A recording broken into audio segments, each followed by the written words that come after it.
Hello. হ্যাঁ, আমি সুস্মিতা বলছি। আজ আমি রাজনীতির উপরে যেটা বলছি সেটা সম্পূর্ণ সারা ভারতে ছড়িয়ে পড়েছে, সবাই জেনে গেছে। সেটারই একটা প্রকাশ আমি আনছি। সেটা হলো কর্ণাটকের স্বরাষ্ট্রমন্ত্রী প্রিয়াঙ্ক খার্গে যে প্রশ্নটা আরএসএসকে করেছিল। প্রশ্নটা কি সেটা বলছি। আর আরএসএসের যে প্রধান, আপনারা সকলেই হয়তো জানেন যে মোহন ভাগবত হলো এখন বর্তমানে উনি প্রধান জায়গাতেই রয়েছেন। প্রশ্ন করাতে ওনাকে যখন প্রশ্ন করা হয়েছে, হ্যাঁ, আরএসএস কেন রেজিস্ট্রেশন দল না, আরএসএস কেন রেজিস্ট্রেশন দল না, সেই প্রশ্নতে উনি অনেকগুলো কথা বলেছেন। সেটা হচ্ছে এই দলটা সাংস্কৃতিক দল। হ্যাঁ, এবং আপনাদের ইনকামটা কোথা থেকে? বলছে যে আমাদের ইনকাম গুরুদক্ষিণা থেকে তাদের ইনকাম হচ্ছে। হ্যাঁ, সাংস্কৃতিক দল হিসেবে গুরুদক্ষিণার থেকে পাচ্ছে। তখন বলছে যে আপনাদের যদি সাংস্কৃতিক দলই হয়ে থাকে তাহলে বিজেপির সাথে আপনারা কেন যুক্ত? বলছে যে আমরা বিজেপি থেকে কিন্তু টাকা পয়সা নিই না। হ্যাঁ, তো বিজেপি দল বা বিজেপি রাজনীতি দলটা তো সম্পূর্ণভাবে আপনাদের আরএসএসের সঙ্গে যুক্ত।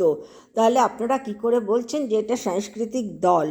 হ্যাঁ, কিন্তু যে কোনো ধর্মীয় সংগঠন থাকলে তার স্বচ্ছতা, অর্থাৎ স্বচ্ছভাবে, এবং আয়ের উৎসটা কোথার থেকে সেটা তো অন্তত সরকারকে জানাতে হবে। সেই দায়িত্বটা তো আপনাদের রয়েছে। আমরা জানি যে যে কোনো সংস্থা স্বচ্ছতার সঙ্গে এবং যখন চালিত করে বা তার ইনকাম আসে, সেটা সম্পূর্ণ সরকারের আওতায় পড়ে যায়, এবং সেটার জন্য আমাদের রেজিস্ট্রেশন করতে হয়। উইদাউট রেজিস্ট্রেশনে কোনো সংস্থা চলে না। এমনকি ধর্মীয় সংগঠনও পর্যন্ত, হ্যাঁ, ধর্মীয় সংগঠনও পর্যন্ত রাষ্ট্রের নিয়ম মেনে চলতে হয়। কেননা আমরা যখন রাষ্ট্রে বাস করছি, আমরা যখন রাষ্ট্রে থাকি, রাষ্ট্রের থেকে রোজগার করছি, আমরা কত রোজগার করছি এবং কত ব্যয় করছি, সেই রোজগারের বাকি কতটা রইল, সব কিছুই আমাদের একটা পুঁথিগত প্রমাণ আমাদের সরকারকে দেখাতে হয় এবং দেখানো উচিত। সেই জন্য আমাদের রেজিস্ট্রেশনটা খুব জরুরি। আপনারা এটা কেন করছেন না? এটা ইমিডিয়েট আপনাদের এটা করতে লাগবে।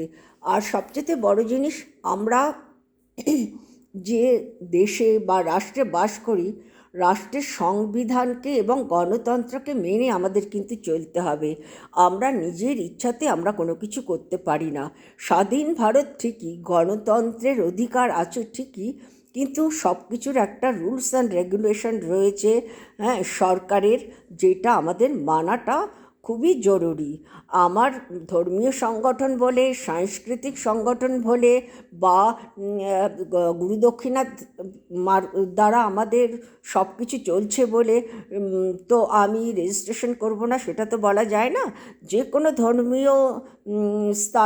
ধর্মীয় স্থানকে রেজিস্ট্রেশন করতে হয়, এবং আয়ের ব্যাপারটাও সেটাকে দেখাতে হয় সরকারকে। এটাই হলো নিয়ম। সাধারণত প্রত্যেকটা মানুষকেই আমাদের সংবিধান মেনে রাষ্ট্রের মধ্যে চলতে হয়, থাকতে হয়, সব কিছুই রোজগারও করতে হয়, ব্যয়ও করতে হয়। এইটা হচ্ছে আমাদের একটা গণতান্ত্রিক শর্ত বলতে পারেন।